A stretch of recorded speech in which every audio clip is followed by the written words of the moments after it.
We're primarily a paper conservation lab. We have a senior conservator who's a paper conservator. So a lot of what we do is paper conservation, but we also have the capability to work on objects in the collection as well. Most of the artwork that we've treated have very common problems. Light damage, paper that's gotten browned, just like we tan in the sun, paper tans in the sun.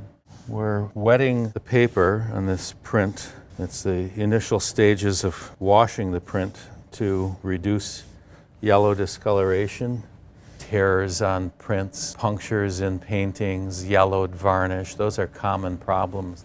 There are many different methods that have been devised to treat them. For paintings, we'll contract to outside conservators and bring them into the museum to work on our pieces.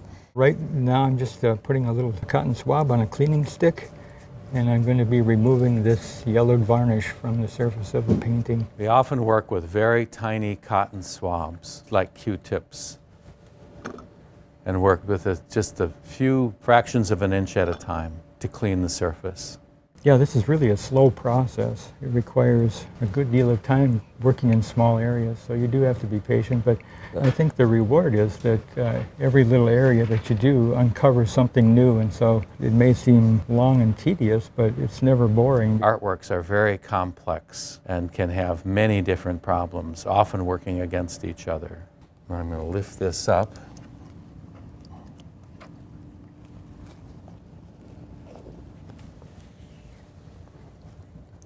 You have to have long arms.